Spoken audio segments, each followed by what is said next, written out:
सोहनपुर गांव में रामलाल नाम का एक लकड़हारा रहता था। वो अपनी जीविका चलाने के लिए गांव के पास के ही जंगल से रोज लकड़ियां चुनता और उन्हें बेचकर कुछ पैसे कमा लेता था। इसी तरह उसका गुजारा चल रहा था। कुछ दिनों के बाद रामलाल की शादी हो गई। उसकी पत्नी बड़ी खर्चीली थी, इसलिए अब उतनी लकड़ियों को बेचकर घर चलाना मुश्किल हो गया था। ऊपर से रामलाल की पत्नी कभी नए कपड़े खरीदने के लिए तो कभी किसी दूसरी चीजों के लिए रामलाल से बार बार पैसे मांगती थी। अगर पैसे ना मिले तो रूठ जाती। रामलाल अपनी पत्नी से बहुत प्यार करता था, इसलिए उसकी नाराजगी वो बर्दाश्त नहीं कर पाता था। रामलाल ने ठान लिया था कि वो अब ज्यादा लकड़ियां इकट्ठा करके बेचेगा ताकि उसकी पत्नी को रोज रोज पैसों की कमी ना हो। पत्नी की इच्छा पूरी करने के लिए आज रामलाल घने जंगल तक चला गया और बहुत सारी लकड़ियां चुनकर बाजार में बेच दी। ज्यादा लकड़ियों के ज्यादा पैसे मिले तो खुश होकर रामलाल ने सारे पैसे अपनी पत्नी को दे दिए। अब रोज रामलाल ऐसा ही करने लगा। देखते ही देखते उसके मन में लालच इतना बढ़ गया कि उसने धीरे धीरे पेड़ काटना भी शुरू कर दिया। पेड़ काटने से और ज्यादा लकड़ियां हो जाती थी और उसे अधिक दाम मिलने लगे। लकड़हारा हर हफ्ते एक पेड़ काटता और लकड़ियां बेचकर मिलने वाले पैसों से अपनी पत्नी के शौक पूरे करता। अब पैसे ज्यादा आ रहे थे तो घर भी अच्छे से चल रहा था।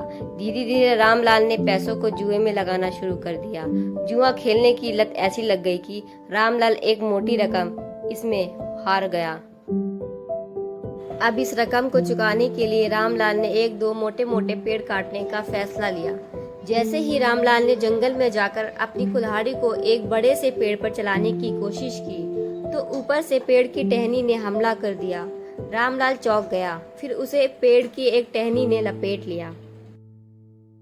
रामलाल कुछ समझ नहीं पाया कि यह सब क्या हो रहा है। तभी पेड़ से आवाज आई, मूर्ख, तू अपने लालच के चक्कर में मुझे काट रहा है। तू सारे पैसे जुए में लुटा देता है और फिर पैसा लौटाने के लिए पेड़ काटने आ जाता है। तुझे पता है कि पेड़ कितने कीमती होते हैं। हमारे अंदर भी जान बसती है और हम तुम इंसानों को जीने के लिए हवा, धूप में छाया और भूख को शांत करने के लिए फल देते हैं, लेकिन तू अपने स्वार्थ के लिए हमें ही काट रहा है। पेड़ ने कहा, आज तू रुक, यही कुल्हाड़ी मैं अब तेरे ऊपर चलाऊंगी। पेड़ की टहनी कुल्हाड़ी से रामलाल पर वार करने ही वाली थी कि वह गिड़गिड़ाने लगा। उसने माफी मांगते हुए कहा, मुझसे गलती हुई है, लेकिन मुझे सुधरने का एक मौका दो।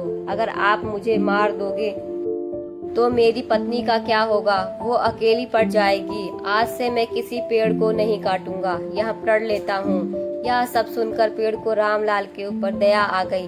उसने रामलाल को छोड़ दिया। छूटते ही रामलाल भागकर अपने घर गया और पैसों के लालच में न आने का संकल्प ले लिया। इस कहानी की सीख, लालच में आकर पर्यावरण के साथ खिलवाड़ नहीं करना चाहिए। हमें ऑक्सीजन पेड़ से ही मिलती है, इन्हें काटकर हम खुद अपने जीवन में संकट को ला रहे हैं। दोस्तों, आपको यह छोटी सी कहानी कैसी लगी है? अगर अच्छी लगी हो तो कमेंट करें और वीडियो को लाइक करके चैनल को सब्सक्राइब करें। जय श्री श्याम।